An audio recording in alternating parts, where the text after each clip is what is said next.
Good evening, good evening, good evening. Welcome to the Moment of Truth. This is Live at 5 with your host, Dr. Jr. and Bishop Elsie.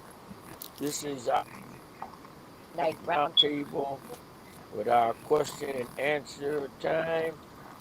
Uh, we welcome you to tonight's session. And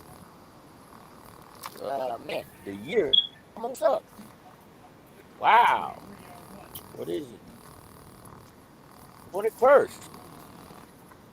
21st day of December in the year 2022.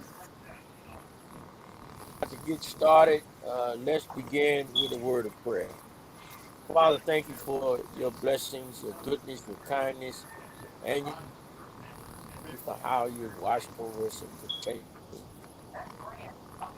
and brought us through this year. As we come to the end of this year, we pray that you will continue to bless us and allow us to be able to see the next year coming in. Keep bless us. And in this time now that we come to word, we would ask that our minds to become good ground, that we would receive the seed of thy word, and then bring forth good fruit unto good measure. This is our prayer in Jesus' name.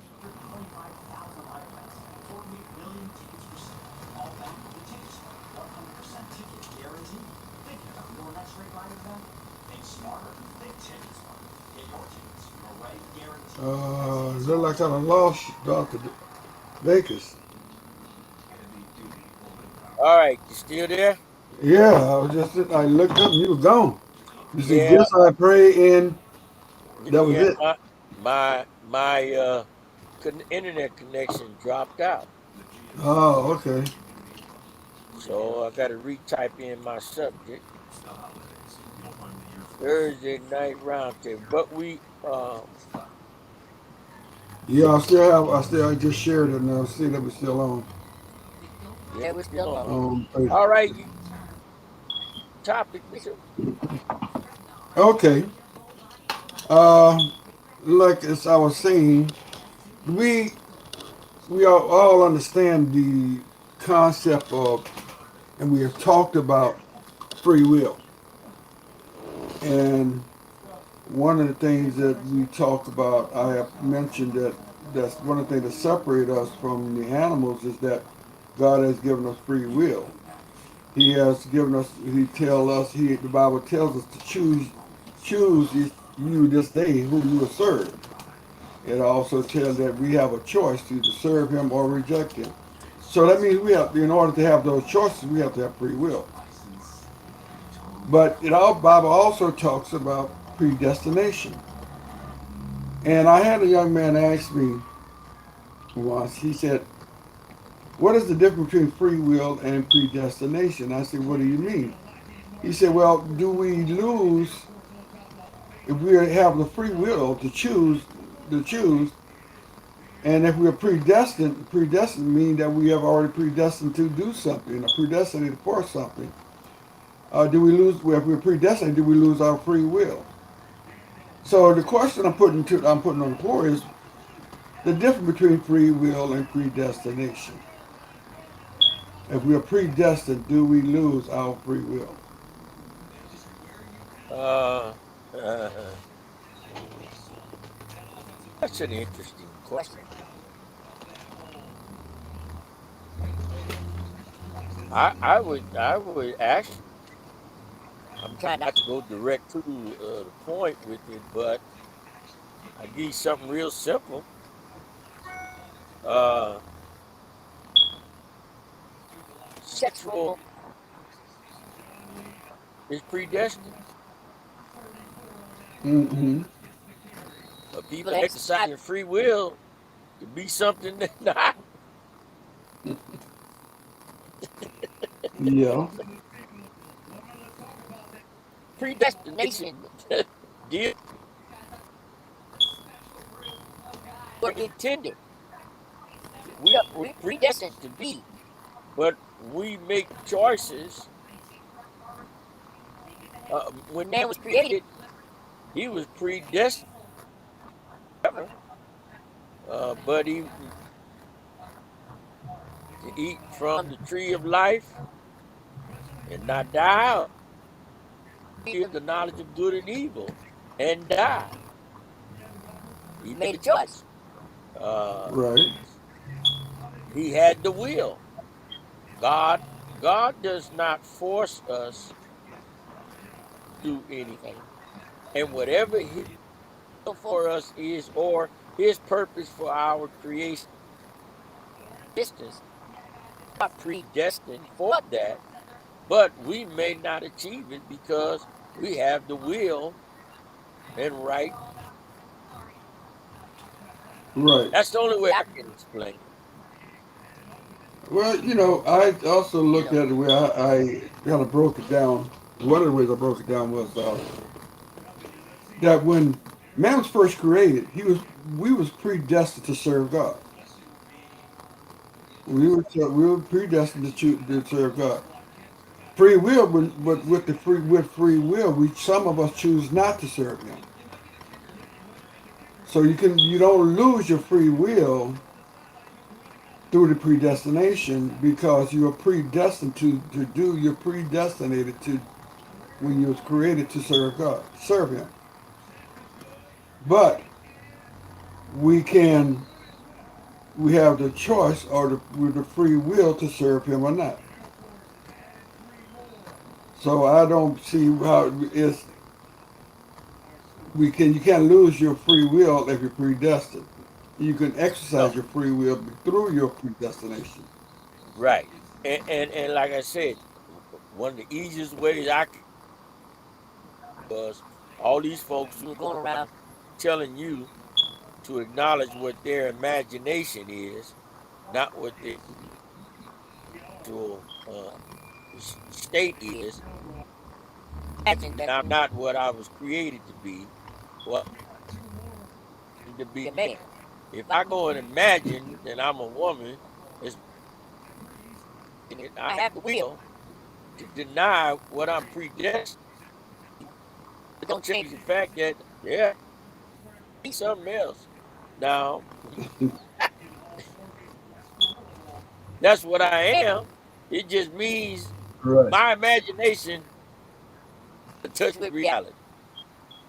So yeah, yeah, still have free will and be predestined for something. Right. I can And accept it some or people, reject yeah, but some people, I've heard that some say, well, be predestined. That means you're already predestined to be saved. God had already chosen the ones who He's going to save. Well, I tell them if we fall back on that premises that we already some have been predestined to be saved and some haven't.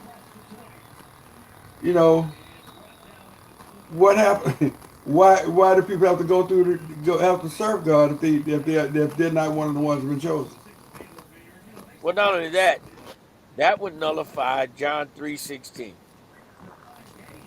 And the Right, clause at the end of 3:16 says, so whosoever believeth in him should not perish. It doesn't say only those whom he's predestined.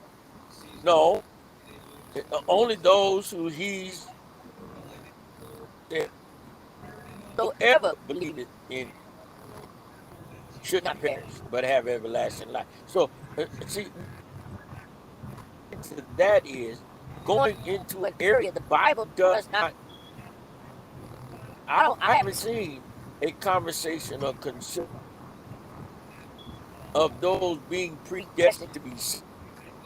Salvation right. is offered to whosoever believeth.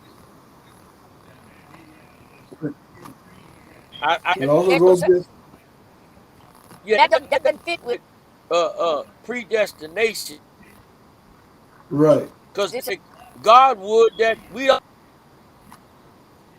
That's what I'm saying. This goes against everything else. But there are some out there that are using this premises. 1 Timothy 2:4 says, "Who will?" He said, "God our Savior, who He have all men be saved." and to Yeah. come unto the knowledge of truth. So if that's the case, but your free will, predestination do not take away your free will. It goes back to your first one of your pet peeves, which is your first thing that you cannot choose who you would be Yeah. as far as your sexuality is concerned.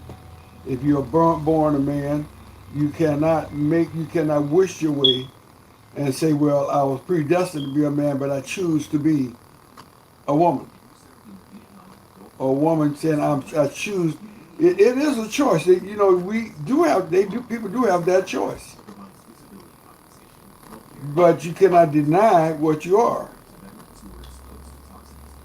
So predestined, if you're predestined, that don't do have anything to do with your free will. Not at all. So I just wanted to touch on that one subject because I think a lot of people a lot of young Christians get caught up in that in this thing with people Well, trying to throw us off. yeah, and a lot of it has to do too with how when you use scripture to trip up believers. Right, They'll use those scriptures to throw stuff out there to make out like you know uh, God made a mistake, or the Bible contradicts itself, or that there's some things that have been discovered in the Bible that are not true. I mean, this is just the ploys that they use to deny and defy uh, the word. You know, and well, for those of us who study, that doesn't work. yeah, We don't go for that. it goes back a lot to the teaching, the thing we have with all these different theologies and all these different teachings. Like the young man was telling me, he said, "Well, this is what I heard, or somebody told me this," and what he was saying, "Well, I'm confused. You know, have I been predestinated to do something? So that means I can't do anything else. Do I lose what the one he said? Well, one preacher told me that I have free will, or freedom of choice to choose. God give me free will, that I can choose." He said, "Do I lose it?" It all goes down to the teaching. We're not A lot of us are not teaching the same thing, Right. or not breaking it Well, down to where people understand it's like when people what is say, being "I said. couldn't help myself." Bible says, if you resist the devil, he'll flee from you. Which says to me, you have the power to resist every temptation, but people utilize that as their crutch to not do right or not try Right. harder. You know,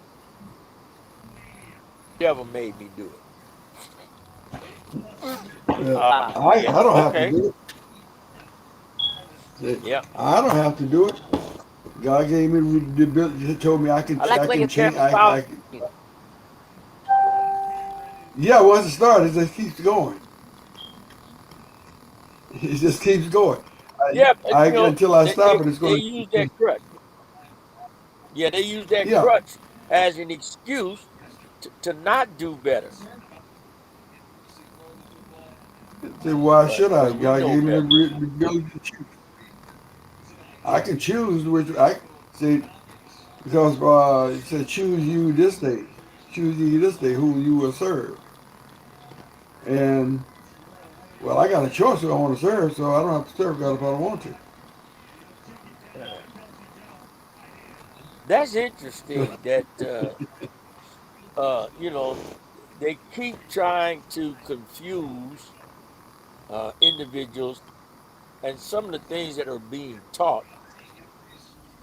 And the surprising thing, some of these things are being taught by people who we actually at one time believed that they had a good grip and a Mm-hmm. handle on the truth of the Word of God. And that's unfortunate Yeah, it is. because I wouldn't expect people, of certain calibers to be coming up with some of the stuff they're coming up with now. I'm shocked at some of the things that are coming out of their mouth. I hear it. I Yeah, was, you realize I heard some things over the last few days that really surprised me. But those are subjects for another day. For another day. But okay, so uh, the what you said you had a well, I know what stuff you're going to get on. We talked about pastoral rights and church rights. Well, and I wanted to take that in a different direction. We talk about pastoral rights and church rights. What do the church have the right to do? well, based upon the governments of the lands, they just make that decision as to what they will allow under their laws, uh, under their territory. Uh, Constitution states that uh, they cannot pass any laws that would um, lies the freedom, and the separation of church and state. But I Right. always look at the language that is used when they're making these laws. It Now, when you ask about rights, what do church what have? Recent Respect Act, first in the very beginning, it brings up the Defense of Marriage Act. Uh, their state some of that language was unconstitutional. That was the one passed in '89 that marriage was determined to be that between said that or religious organization, even a non-denominational, ecumenical, any group who gathers together for the purpose of furthering their pursuit of religion and practice could not be held civilly responsible or sued civilly, or no action be taken against them. Well, the same words are Respect for Marriage Act, but a couple of clauses down, it makes a reference to the Constitution. All of these things are in effect unless discovered that that language is unconstitutional. Tricky part. And they came in with the Discrimination Act and amended it to sexual preference. You could say, well, then that's unconstitutional or unfair. Refuse service to a same sex individual. Access to be civilly, or that could be one of those things that creates a federal case and go to the but if it violates Constitution or the non-discrimination clause, or law, then they can say, well, because it violates the non-discrimination law, and they've added in that law saying sexual preference, then they could say, well, even if the act says you can't be sued, now the Supreme Court says you can be sued. But that could happen because it's happened before with other things. Yeah, but the that uh, discrimination based on sexual preference has been in that law before this last one that was written signed. No. But that's what I'm saying. Because they added that in prior to this law coming in, Right. that law stated you couldn't discriminate because of sexual preference. Preference or orientation. Yeah. Like for Marriage Act says you can't be sued for refusal. You see the difference? If if Yeah. if if I do, yeah, I can't refuse a service because of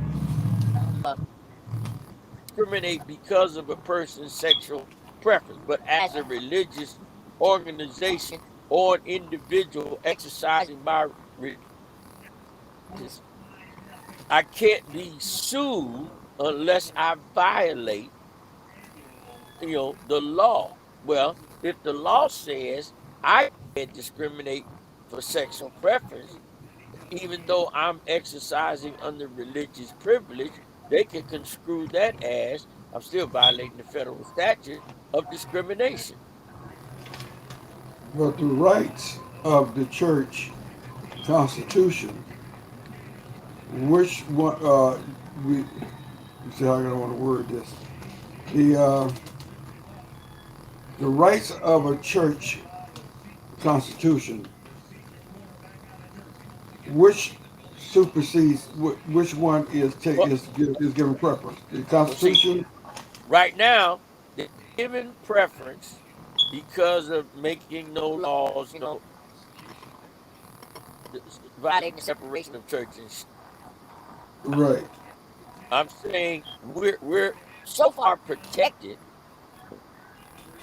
The language of this particular act,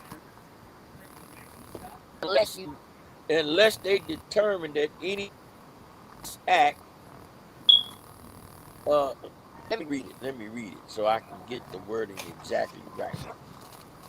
Okay, just a second. I'm gonna pull it up. Okay, where the here? All right. If provision of this act or any made by this act or the act of such a provision to any person in government or circumstance is unconstitutional, the remainder of this act, amendment made thereby, or the act of such provision to all other persons, entities, or circumstances shall not affected by. So you're protected unless they determine that it's constitutional, which they haven't put to. Right. Yeah, and that's all I'm Yeah. saying is that they've added some catchwords in there. Right. See, like here, let me go back up. All right, no impact on religious liberty. It was the call before that, the clause before that. It's general. Nothing in this act or any amendment made to this act shall be construed to diminish or abrogate a religious liberty or conscience protection otherwise available to an individual or organization under the Constitution of the United States or federal law.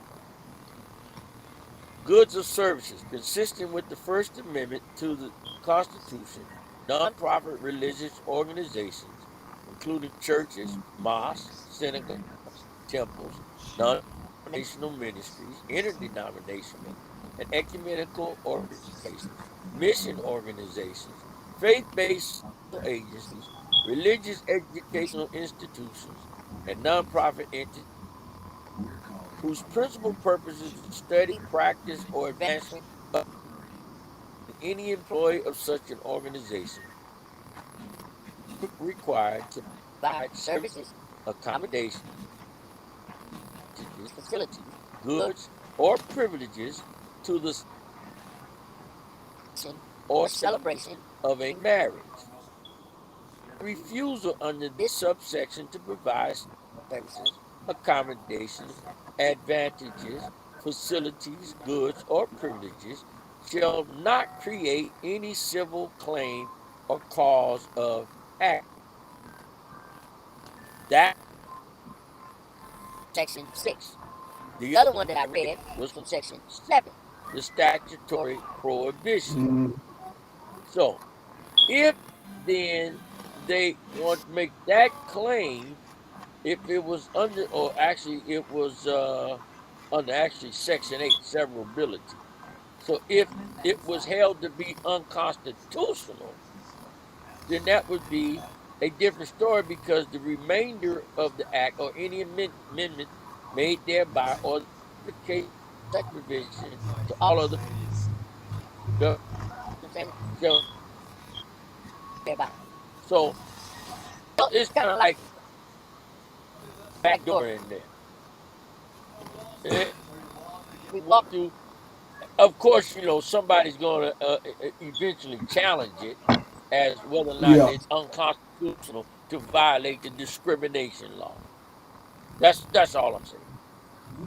Well, the church still has its own rights.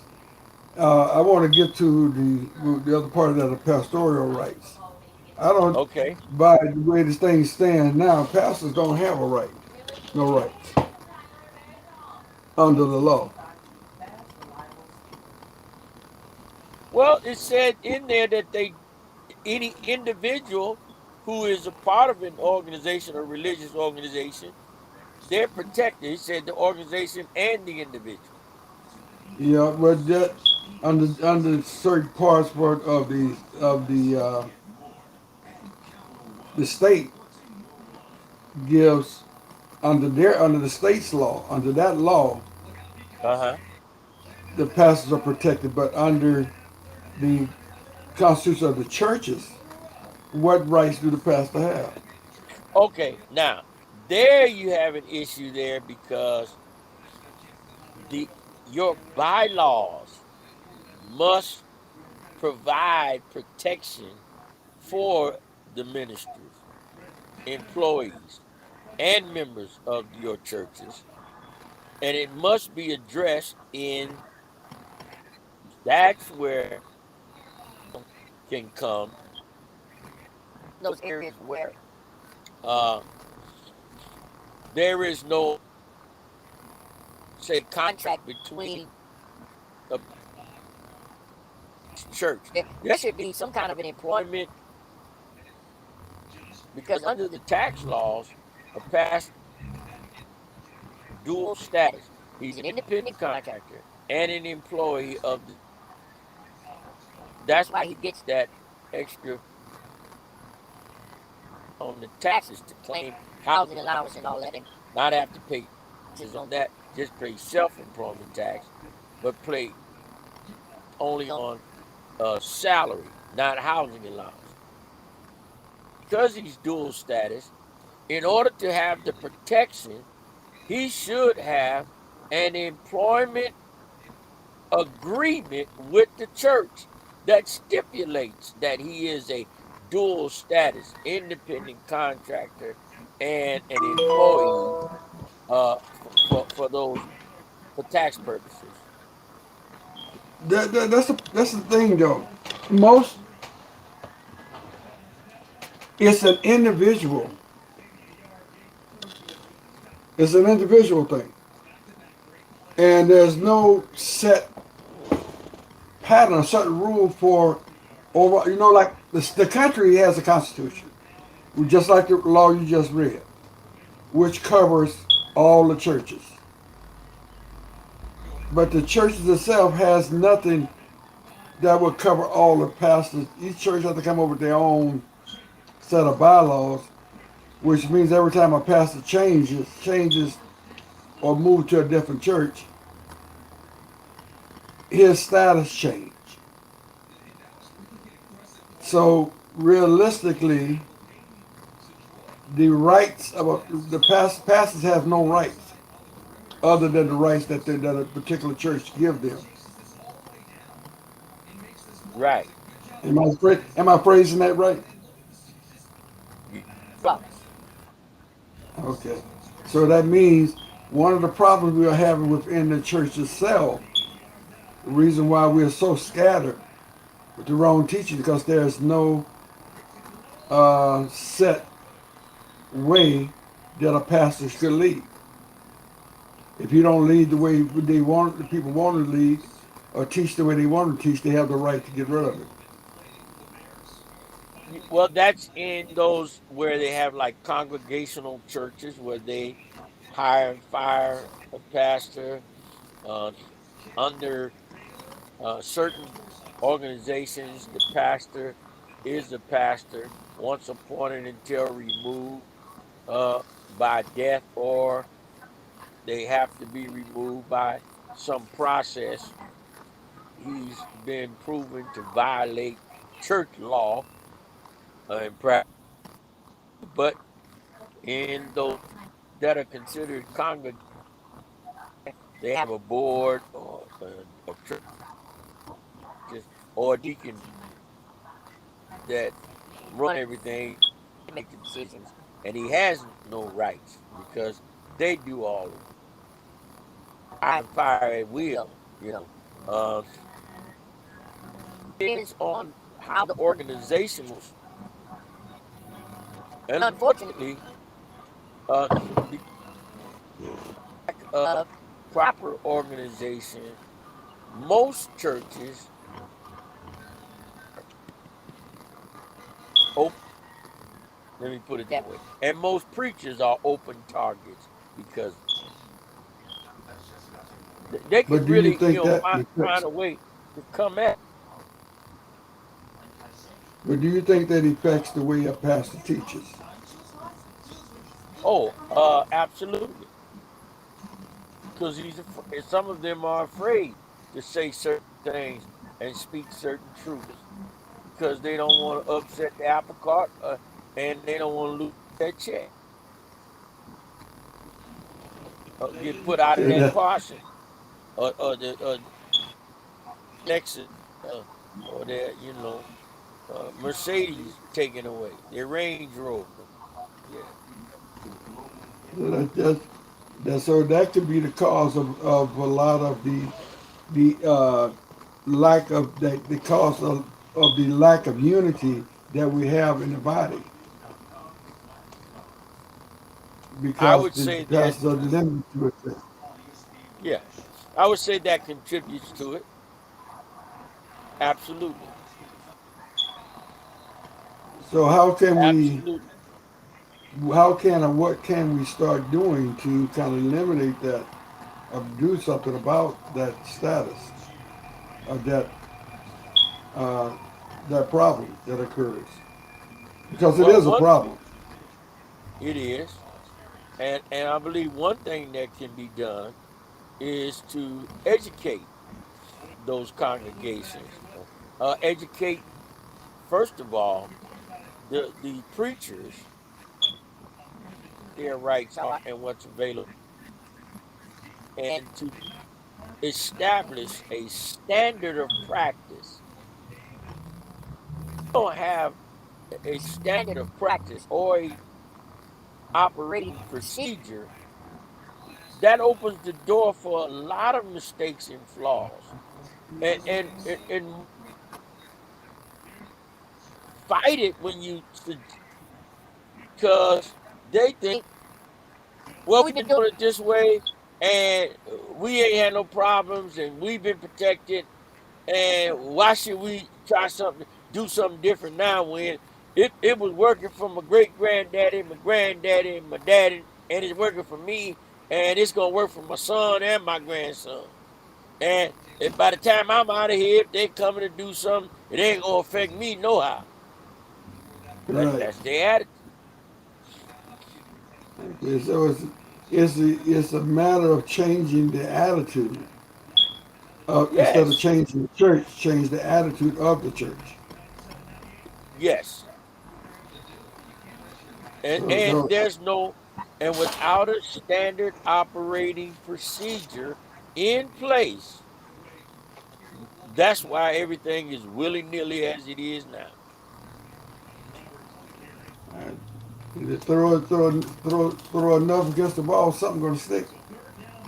Well, yeah, yeah. And here's the unfortunate thing: until there is a martyr and some from this, we're not going. There's nothing going to be said, and we're not going to try to protect ourselves. Unfortunately, we don't try to protect ourselves until after the damage is already done. Already done. Right. Yeah, yeah. You correct. You see the problem, but don't correct the problem till it causes a problem. It's Right. like Yeah. it's like a guy I was watching. What was that, paternity court?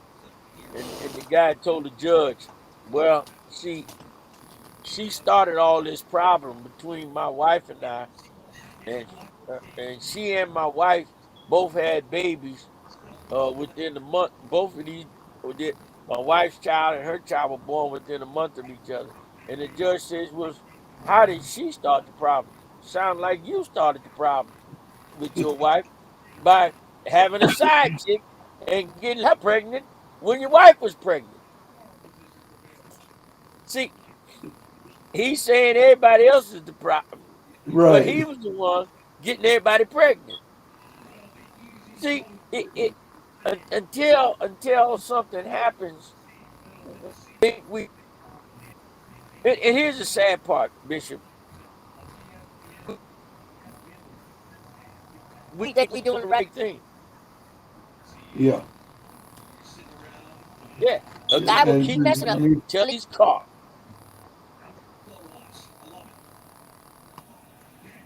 And the this unfortunate that is the those of us who want to do right and try the opportunities that the wrongdoers get, we don't get benefits and breaks. And like I said last week, the reason most of these folks won't do what we're doing because they end up like us. Ah, I don't know, I think they don't. It's not the idea. They ended up like us. Just the idea that they don't know what it's like. People are right. thrown to the top. They're thrown So to the top. how many times have you heard people say though how much they like the truth and what you teach and what you say, but they won't stop going to where they're getting the lie and come to support you to keep telling the truth.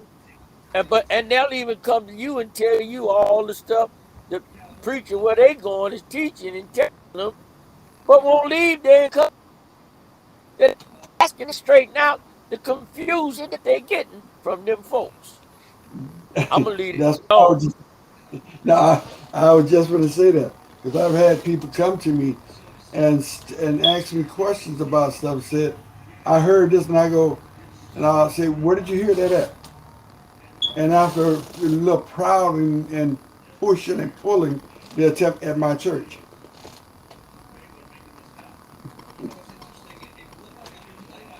Because I had one girl ask me, said, how long should I stay in the church I'm in? If what I'm hearing is not the truth. You should have I been said, you've gone. been there too long already. Thank I you. told you, You you should have already been gone. been. When you realize you're not hearing the truth, and you stayed the day you stayed came back the next time, you were there too long.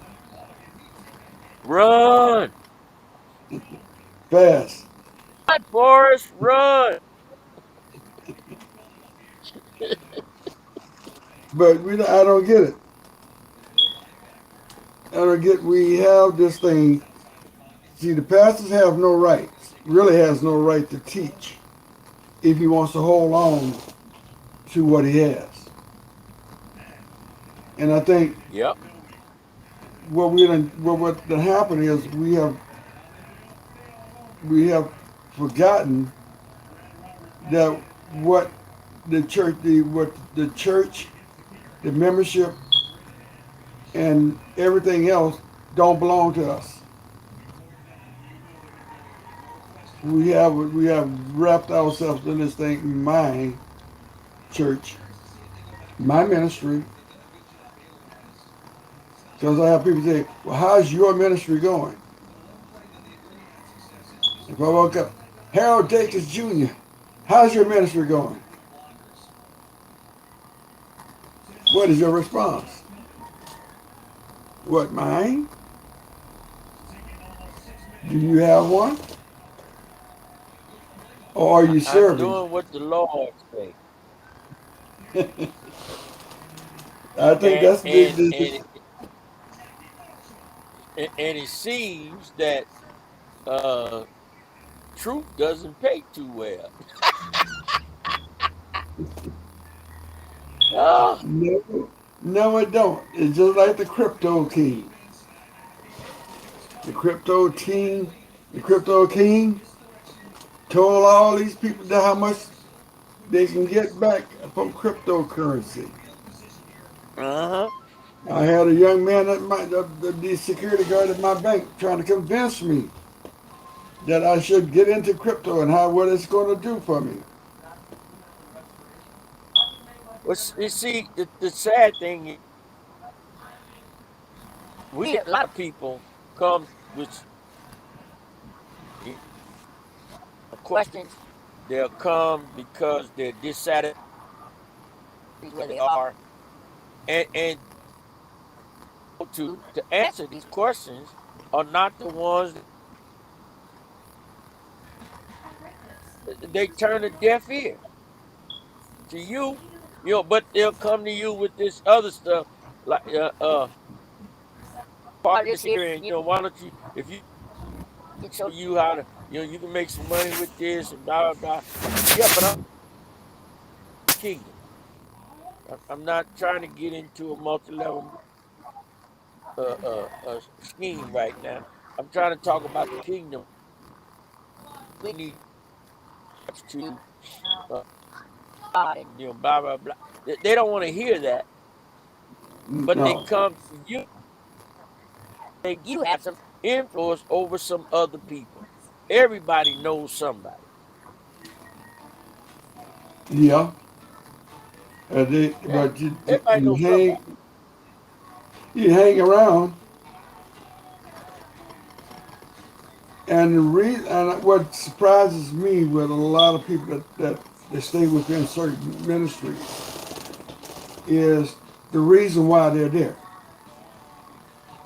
Right. They have a good choir, or I like some of the messages that is preached, or this person this the musician and music there, and seems as though people stay within ministries or in church organization based on certain criteria that has nothing to do with God. They was they were dumb as a rock when they came in. They've been there for 5 years and they're still dumb as rock. Well, I think too that should be answered. Am I? And this is not meant to cast dispersion on anyone, but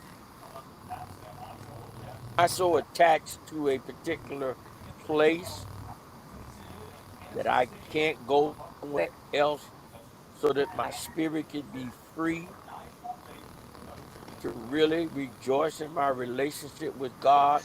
Or do I stay and allow myself to continually be aggravated by the circumstances that's going on in the church I grew up in? My I mama was had never. there. Yeah. No, my mama Huh? was. My mama was there. My grandpa was used to pastor here. I can't leave. Well, see, and that's a dilemma a lot of us face.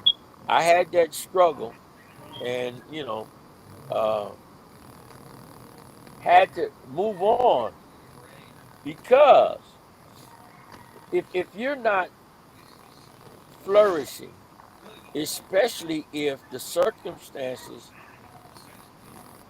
point of aggravation and there are not enough people for things to be correct, you're better off moving on rather than staying and be affected by spiritual vexation because you're not satisfied with the current status. That has happened to a lot of people in churches, especially when you grow up in a church where you've in personal uh, finances and your personal assets into a ministry. Now things have taken a turn where really vexing you. That's not good Mm. for you spiritually. It That's just is. total aggravation. And also, you know what it does? It makes you appear to all it because you're more reluctant now to attach to another ministry and invest in it because of what you suffered Right. from the last I I like to use this analogy. Last year, I got my neighbor had given me a tomato plant, and it was regular small plant, but it was a little larger than the ones you get in the pot. So I took it and I set it into a pot about, I'd say about 2 feet long, about 10 inches wide, and planted it into the pot by itself. But it just started growing. It grew to, I guess, about a foot tall. Had a few blooms on it, but it really wasn't really growing. So I told my wife, I said, look, I need to transplant that. No, that's okay the way it is. I said, but it's not flourishing. It's not growing the way I think it should grow. And she said, well, no, it'll be okay. But I said, no. So what I did is I took it out of that pot and put it into the garden by itself in its own spot. Well, 6 weeks after I planted it, the plant grew to about 3.5 feet tall, and it covered the whole bed, and it had so many tomatoes on it they're still falling off. yeah. Once I moved it and put it into a spot where it can actually grow, it flourished. And I say that same thing about certain churches. I don't care, you can have the biggest church it is, but if you're in there, you like being in the small. You're a big plant in a small uh, box, a small planter, and you're not going to grow no more than the plant allows you to grow. And there's times you have to get out of that and grow it into a spot where you can grow, where you can go and flourish. But a lot of people can't, for some reason, cannot really visualize that. I, I had I had two Oscars that I bought, and I had them in a little gallon tank. And I'll go to the pets, I bought them, and I'm looking at the Oscars. Some of them that were the same size as the fish that I had were when I bought them. I go to the fish store several weeks later, 5, 6 times bigger than my fish. And I asked the guy, I said, man, uh, you sell me some defective Oscars? He says, well, why you ask me that, Harold? I said, cause my fish still this big. Look at them over there. I said, ain't them the same fish? I said, I come in here almost every week And I say, I see them fish growing and growing. I say, one of them, now they almost big as my hand. I say, Harold, do you have them in the tank that you bought? I said, yeah. Told you that's a feeder tank. He said, the little fish that you grow to breed to feed them Oscars. You need a tank if you want them to grow. So I got some guppies. I got me, I got a 50-gallon tank, and that's for fish food. Moved the Oscars, I treated the water, got it acclimated, and I transferred them into the big tank. A few months later,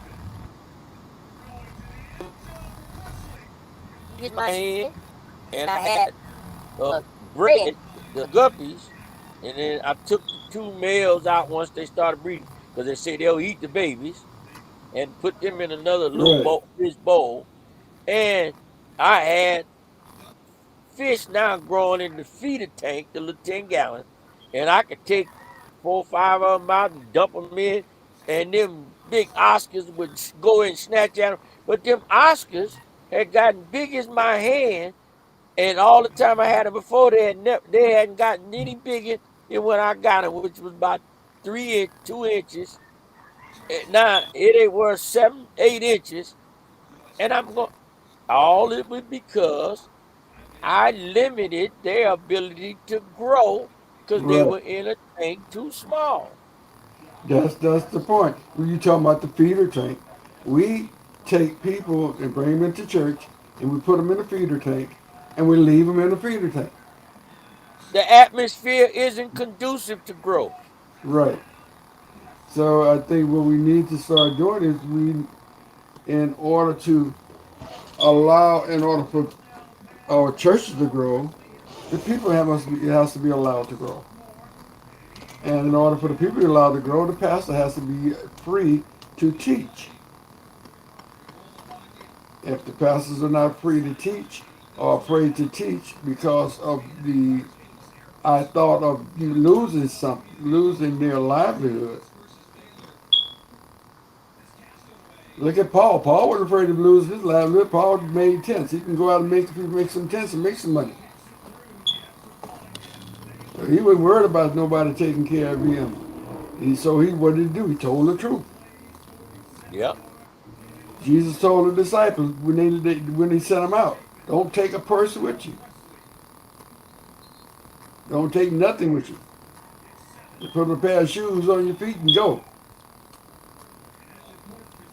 And the idea is to be that, but I think what it is there's a lot of good pastors that cannot be good pastors because they're limited to what they can teach.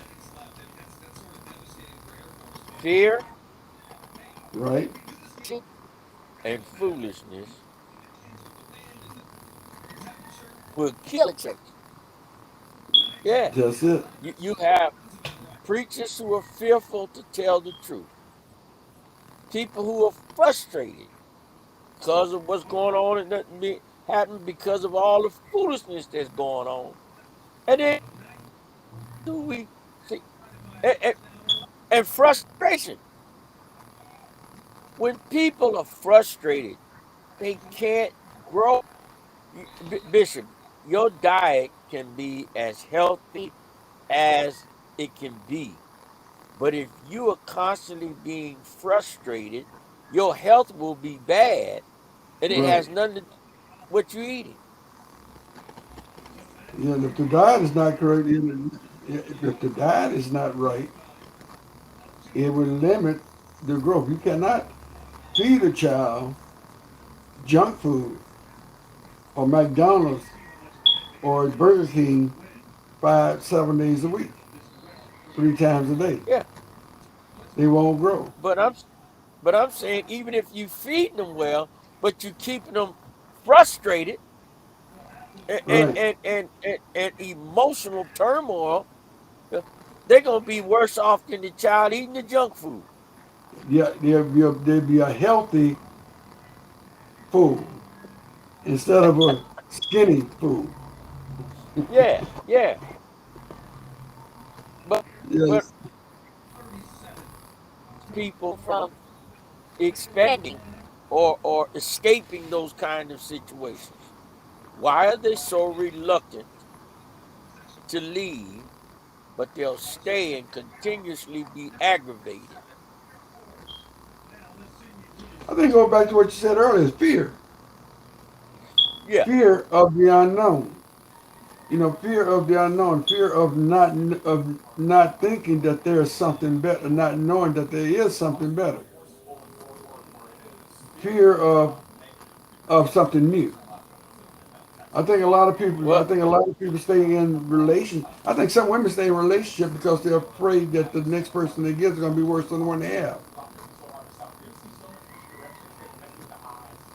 It's fear yeah. of the unknown. And, and some think they can get something better and lose something good already. Right. Yep. So that fear factor. We have the concept of fear. We are totally. There's a lot of people that just don't understand what fear is. Fear is And fear and is that's a contrary. And it's contrary to he says that God hasn't given us the spirit of fear. right. More on fear than anything else. Yep.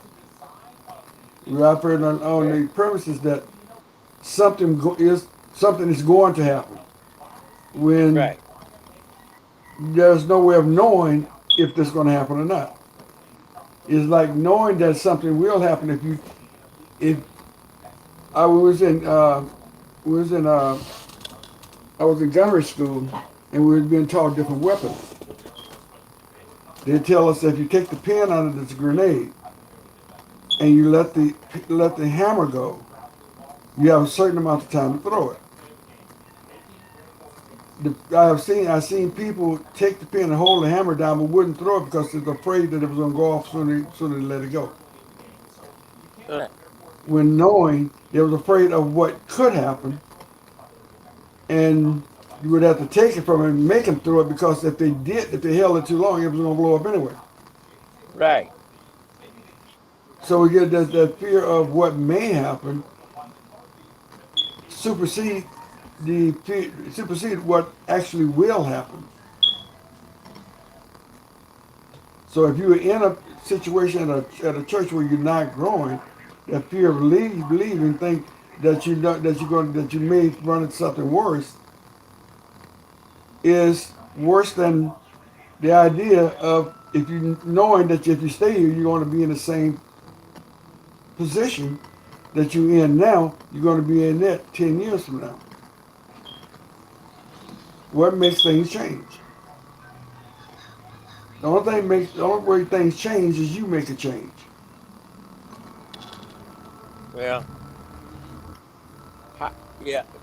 And it is sad that so many uh, don't keep up with what they writing for or what privileges them, and so then they suffer unnecessarily because of the lack of knowledge,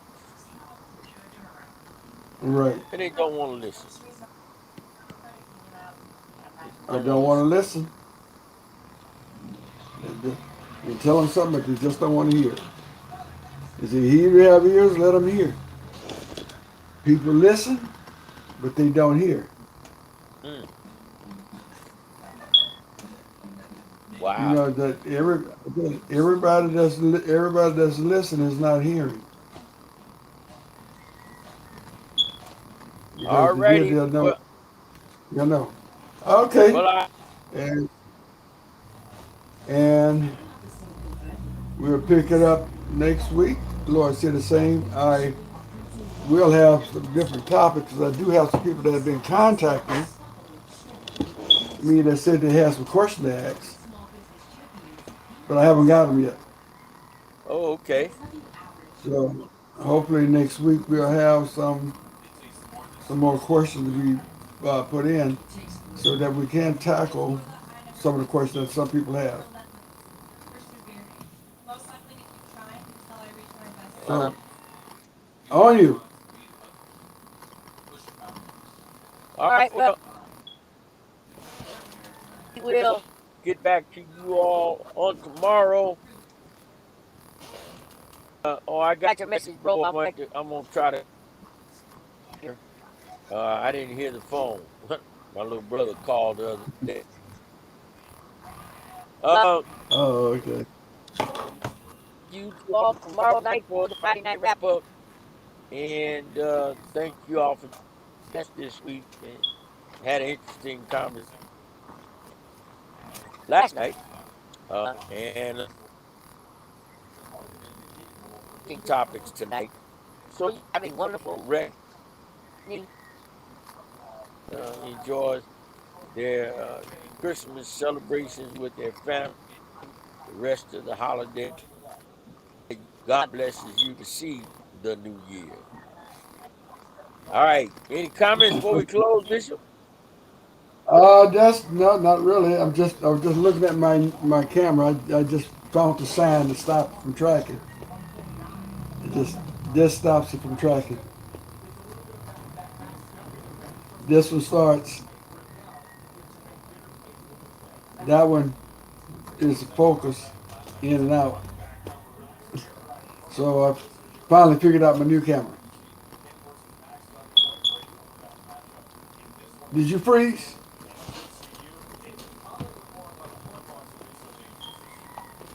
You done froze.